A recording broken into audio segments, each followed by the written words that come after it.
তানভীর রাজনীতি করবে, ওর মাথায় ব্যবসা ঢুকানোর কোনো দরকার নেই।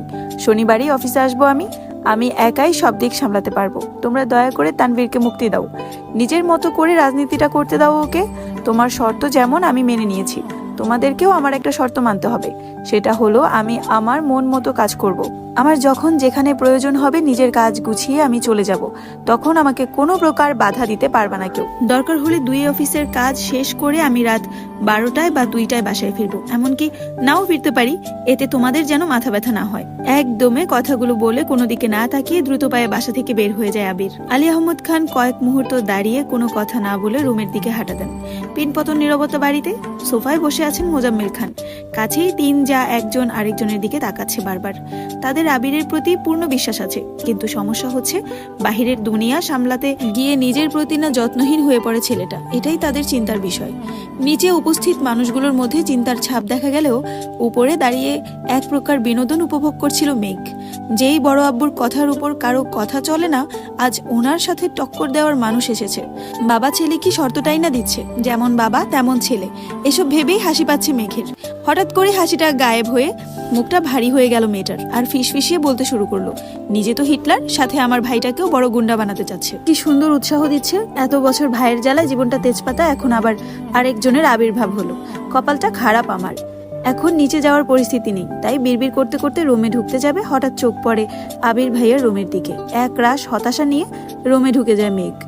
বাবা মাকে ছেড়ে আলাদা রুমে থাকলে খুব স্বাধীনতা পাবে ভেবে নিচতলা থেকে উপরতলায় চলে এসেছিল মেঘ। আবির ভাই বিদেশে যাওয়াতে কোনো চিন্তাই ছিল না, কিন্তু মেঘ আসার 15 দিনের মাথায় তানভীর ও মেঘের পাশের রুমে চলে আসে জিনিসপত্র নিয়ে। সিঁড়ি দিয়ে সোজা উঠতেই তানভীরের রুম। বোনকে পাহারা দিতেই মূলত এই রুমে আসা। তানভীর যতক্ষণ রুমে থাকে ততক্ষণ নিজের রুমের দরজাটা খুলে রাখে।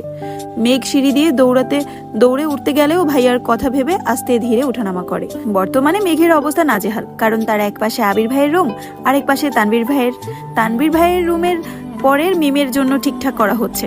কিছুটা পর থেকে মিমও উপরে থাকবে, কিন্তু তাতে কি, ভাইয়ের ঘর ডিঙিয়ে মিমের রুম পর্যন্ত যেতে পারবে কিনা সন্দেহ আছে। রাত 10টার উপরে বাজে। সবাই খাওয়া দাওয়া শেষ করে যার যার রুমে চলে গেছে।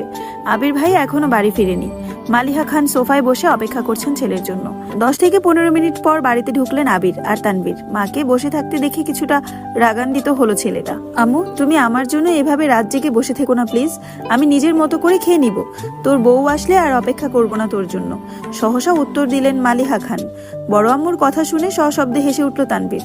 আবির ঘাড় ঘুরিয়ে তাকালো তানভীরের দিকে। সঙ্গে সঙ্গে তানভীরের হাসি থামিয়ে ফেলে। নিঃশব্দে হাসছে সে।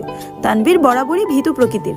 বাইরে যতই শক্তপোক্ত থাকুক না কেন, বাবা, চাচা আর ভাইয়ের সামনে সে যেন ভেজা বিড়াল। এতদিন যত কাজই থাকতো, ছেলেটা 8টা-9টার মধ্যে বাড়ি এসে সবার সাথে খেতে বসতো। কিন্তু আবির ফেরাতে টাইম শিডিউলের কিছুটা পরিবর্তন হয়েছে ছেলেটার। আবির মায়ের উদ্দেশ্যে ঠাট্টার স্বরে বলে উঠল, এর উল্টোটাও হতে পারে, যেমন তোমার বৌমা তোমার কোলে ঘুমিয়ে গেল আর তুমি তাকে ঘুম পাড়াতে পাড়াতে আমার জন্য অপেক্ষা করলে। ছেলের এরকম ঠাট্টায় ভ্যাবাচাকা খেলেন মালিহা খান। আবির পুনরায় শান্ত অথচ কড়া কথা বলে উঠল, কাল থেকে তোমায় যেন বসে থাকতে না দেখি। আমার কিছু লাগলে চেয়ে নিব, আর খাবার টেবিলে রেখে দিও, আমি খেয়ে নিব। এই কথার কোনো উত্তর না দিয়ে মালিহা খান স্বাভাবিক কণ্ঠে বললেন, তানভীর, মেঘ এখনো খায়নি, একটু ডেকে আসবি? এখন খাবে কিনা? তানভীর ঠিক আছে বলে উপরে গেল। আবিরও নিজের রুমে গেল। 5 মিনিটের ড্রেস পাল্টে ফ্রেশ হয়ে নিচে নামছে। এতক্ষণে মেঘ খাবার টেবিলে চলে এসেছে। ভেবেছিল ভাই ফ্রেশ হয়ে নামার আগে তাড়াতাড়ি খেয়ে পালাবে। খাওয়া অর্ধেক হতেই তার দৃষ্টি নিবদ্ধ হয় সিঁড়ির পানে।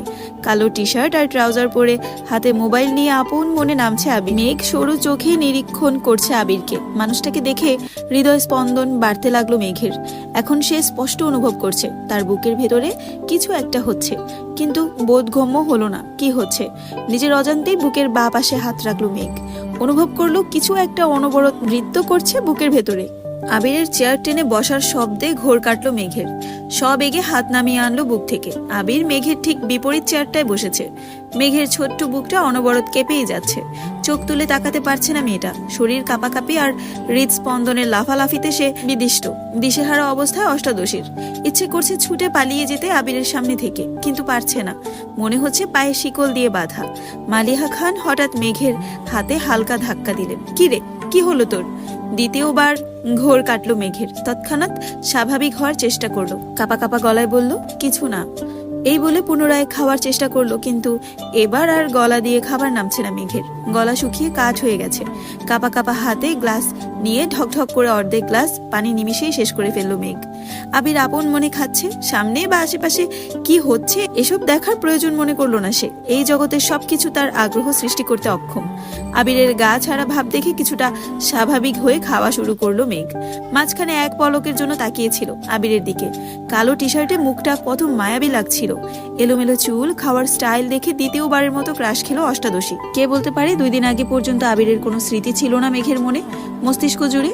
হঠাৎ মনে পড়লেও শুধু ওকে মেরেছিল এই স্মৃতিটাই মনে হতো, আর রাগে কটমট করতো মেঘ। আর আজ বিকাল থেকে যতবার আবিরকে দেখছে ততবার মেঘের শীর্ণ বক্ষ দরফরিয়ে উঠছে। ছোটবেলার যে ভয়টা ভাইয়ের প্রতি বোনের ছিল সেটা আজ বদলে গেছে। আবিরের দৃষ্টি তাকে বরফের ন্যায় জমিয়ে দিচ্ছে প্রতিনিয়ত। এই দৃষ্টিতে সুচালো কিংবা ধারালো অস্ত্র আছে, যা এক কিশোরীর বক্ষপিঞ্জর এফোর করে দেওয়ার ক্ষমতা রাখে। আবিরের দিকে এক দৃষ্টিতে তাকিয়ে হাবিজাবি চিন্তা করছিল মেঘ। আবির চোখ তুলে তাকাতেই মেঘের মনোযোগ ঘুরে গেল। আবিরের তপ্ত দৃষ্টি মনে হচ্ছে ফেলফেলা করে দিচ্ছে হৃৎপিণ্ডটা। দৃষ্টি সংযত করে চিবুক নামিয়ে নিল গলায়। সহসা মুখ বিবর চুপসে গেল আমসত্ত্বের ন্যায়। দ্বিতীয়বার আবিরের দিকে তাকানোর স্পর্ধাটুকু হয়নি অষ্টাদশীর। এরই মধ্যে মালিহা খান ছেলে আবিরের উদ্দেশ্যে বলে উঠলেন, তোর নতুন কোম্পানিটা কি না খুললে হয় না? তোর বাবা বিষয়টা ভালোভাবে নিচ্ছেন না। কেন বাবাকে রাগিয়ে দিচ্ছিস? তোর বাবা তোকে অনেক ভালোবাসে। শানিত স্বরে মায়ের দিকে তাকিয়ে আবির বলা শুরু করলো, ছেলেরা সারা জীবন বাবার প্রিয় থাকতে পারে না। নিজের স্বপ্ন ইচ্ছেকে প্রাধান্য দিতে গিয়ে দূরত্ব বেড়ে যায় বাবা ছেলের। এটা অস্বাভাবিক কিছু না। যদি বাবার স্বপ্ন বা ইচ্ছের হাল প্রতিটা ছেলে ধরতো তাহলে পৃথিবী এতটা এগিয়ে যেত না। আমাকেও দেশ ছেড়ে এত বছর বাহিরে পড়ে থাকতে হতো না। আব্বু নিজে এই কোম্পানি শুরু করেছে।